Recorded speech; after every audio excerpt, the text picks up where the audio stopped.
Hello, this is Colerain Township.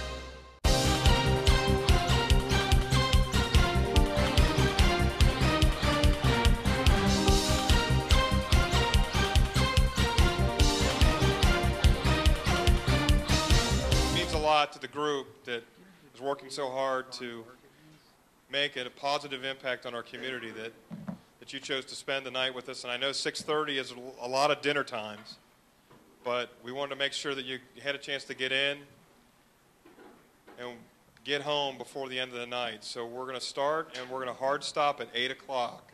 So you can look at your schedule and say, I wonder when this is going to be over. It's going to be over at 8 o'clock. I want to thank, first of all, the Clippard family for allowing us the space tonight.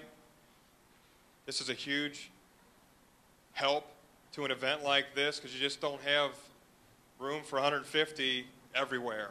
And the Clippard family stepped up. Mr. John Campbell, president, said, you know what, we want to be involved. We're a part of our community. Use our facility and make it happen. So we greatly appreciate their willingness to work with us tonight and give us this space. I also want to thank the members of the Colerain Township Community Health Collaborative. Ms. Carol Baden from the Community Recovery Project in Southwest Ohio, People Advocating Recovery. Carol, thanks for being here tonight. Pauletta Crowley and Ms. Shonda Moore from the Northwest Local School Districts. Jennifer Clippard Connon, Gene Hayes and Lynn Kerr from the Clippard Instruments Human Resource Department. Captain Will Mueller, EMS Coordinator from Colerain Township Fire and EMS. Miss Emily Randolph, she's the Colerain Township Human Resource Director. Lieutenant Jennifer Sharp from the Colerain Police Department, and Detective Day Hubbard and Officer Kyle Frandoni and Officer Jamie Penley from the Colerain Police Department. These folks make up our Community Health Collaborative to address the important issues when it comes to public health in Colerain Township. And the most important issue that we face as a community and as organizations, from the private sector to the school districts to the local government, say that this issue of opiate abuse and heroin is something we need to be working collaboratively together and make the most positive impact we possibly can. I want to thank the moderator, Pat Bell from the University of Cincinnati. I want to thank our guest speakers for coming out tonight. Shonda Moore from the Ohio Attorney General's Office, Mr. Alex Schering. They're going to speak tonight in a little bit. And probably the most important piece of the whole evening is the restrooms are out the doors to the right at the white table and turn right. The men and women's room is there, so certainly feel right. And the water is over here on the right-hand side, my right-hand side, and your left-hand side. So feel free to get up and move and take care of the business that you need to take care of. I said again, we're going to hard stop at 8 o'clock. We respect your time, but we're going to be around. If you choose to stay for ask questions and things of that nature, feel free. We're going to be around. We want to make ourselves available to you. We want you to understand how important this is to us and that we value the fact that the folks that live and breathe and work in Colerain and play, they mean something to this community, and we want to make sure that they're taken care of. When we speak this evening, I want you to hold your questions. You all had an opportunity, or if you didn't, you might have a white index card. Write your questions on the index cards. And when we get done with the speakers, we're going to take a couple minutes so people can stretch their legs, get a bottle of water, run to the bathroom. You'll see white boxes and black boxes throughout. Just drop those questions in those boxes, and we'll get those questions together so we can best use our time as we move through this event. So we're asking the questions that you want answered, but we want to maximize our time. And everyone that's here tonight, Lieutenant Sharp, Will, Alex, Shonda, and Carol, we're going to be there to answer your questions. We want to make sure that you have the time to do that. We believe that this will streamline the process. But one of the important pieces for us tonight is I want you to understand that the Board of Trustees, Ms. Melinda Reinhardt, Dennis Dieters, and Jeff Ritter, along with Ms. Harlow, and I think I saw Ms. Heather Harlow in the audience, so thank you for being here, is they approved this proclamation last evening at the trustee meeting. It's Colerain Township United Against Opiate Abuse and Heroin. Whereas at least 2 people die from a prescription painkiller or heroin overdose every day in the 20 counties that surround Cincinnati. Whereas Colerain Township police and fire first responders experienced close to 150 opiate overdose-related emergency medical calls in 2014. Whereas our rates of new hepatitis C infections are higher than the national average. Whereas our law enforcement officials are seeing higher rates of crime related to heroin. Whereas the number of children being born needing to withdraw from opiates or heroin continues to rise in our local hospitals. Whereas community members have come together to address this epidemic from across the region.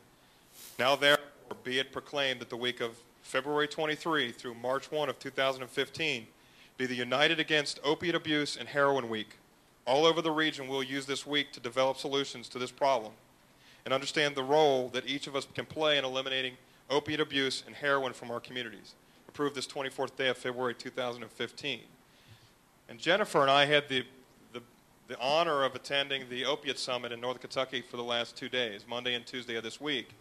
And we stood together with about 120 folks from all over the region that made that same proclamation to commit this week to being proactive and being partners to say we're done. We want to be part of the solution and no longer part of the problem.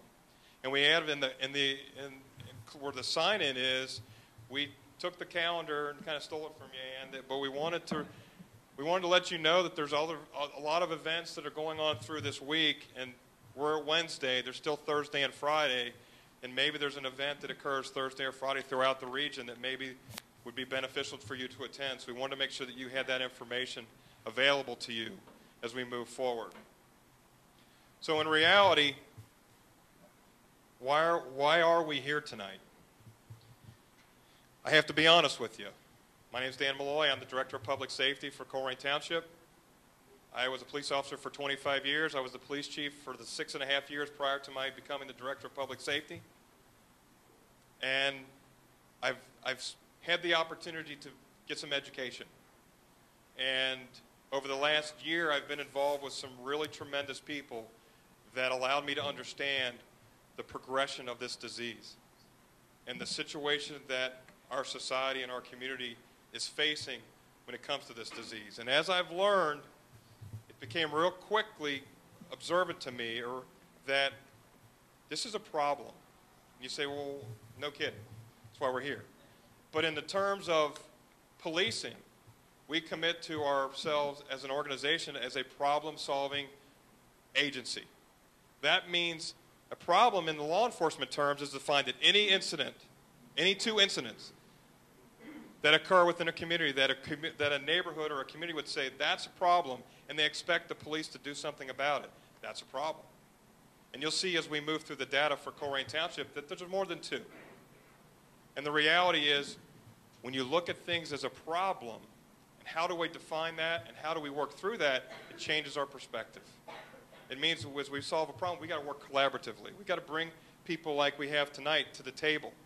Like you mentioned with our collaborative, we got to bring the table. So we said, you know what? We need as many people as we can. So we reached out to the Hamilton County Department of Public Health because this is a public health issue.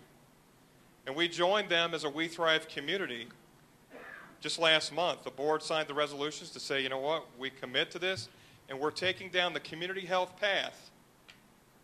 And our community health path is the opiate issue. So we're going to use the resources from the Public Health Department. We're going to use whatever resources that we can identify that are willing to work with us to allow us to think differently, challenge ourselves, and say, you know what, how can we get the better result that we need to have? Because what we've been doing for the last 5 years, 6 years in this region, has been a whole lot of arrests and then a whole lot of response and not a whole lot of change. And if there has been a change, and you'll see from the maps, it looks like the change is for the worse. So that famous quote, you just keep doing the same thing over and over and expecting a different result, well, we're beyond that now. And we're going to do something different. We don't know, I'll be very honest with you, standing up here tonight, we're kind of in different waters, you know, but we're not afraid of that. No one in here is afraid of what we're working to accomplish. We accept the challenge and we're going to attack it. And we're smart enough to know we don't know all the answers, but we're smart enough to ask the right people and get the right people engaged in the process. So as we've moved forward, we've gathered this group together, and we want to be driven by the initiative. So we haven't spent a whole lot of time talking. We've spent a whole lot of time understanding that we need to get moving forward, and we want to make sure that our community understands the commitment that's being made by Chief Denny and his police department, Chief Cook and his fire department, our township as a whole. This is our community. We want to work with the folks that live in here and work here and commit to this community saying, this is my home. This means something to me. Well, it'd be nice to know that somebody from the community actually cared.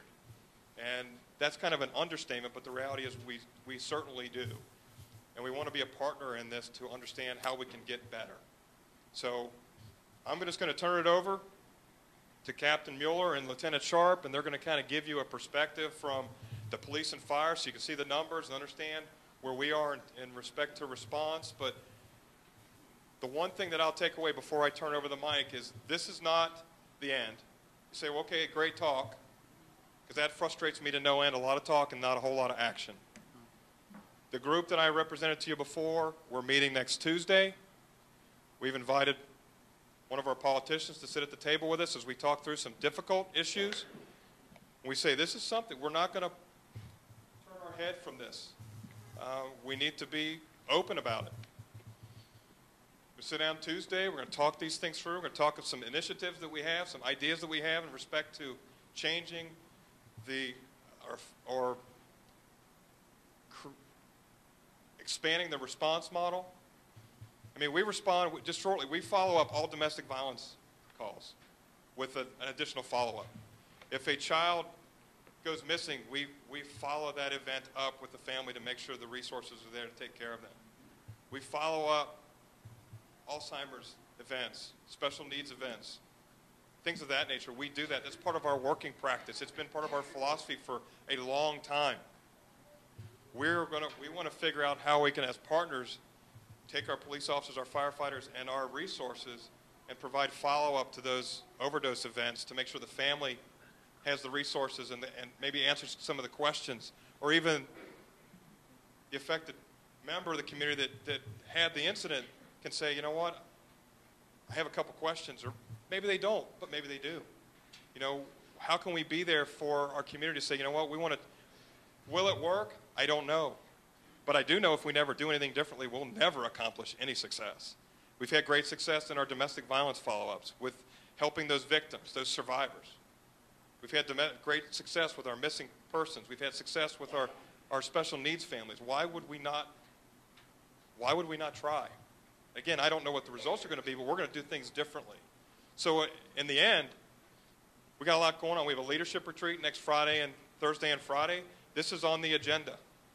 This issue is on our agenda for leaders within our township as government leaders to say, well, okay, this is what we've learned. This is what we're thinking about. Are we supporting each other? Are we in this thing together? So we got a lot, our brains are, that hamster is running really, really fast in my brain right now as we move forward on this. So again, thank you for being here tonight. We appreciate everyone's willingness to come out. We hope that you get something from this. There's also some resources on the tables out there. We've got some great partners out here tonight. But there's some information in respect to when Captain Mueller and Lieutenant Sharp talk about the packets that we give out, those packets are on the tables back there so you can see what resources we're providing our families. You can see what information is from the Ohio Health News when they did the study back in September of 2014 on the issue across the state. So you can see how we compare, because I'll tell you, learning from the last 2 days, yes, we have a problem. but we're not in this alone, which makes you feel real. We're not in this fight alone. It's all across the region, and we got a lot of good people that are willing to commit to the effort. So again, thank you very much.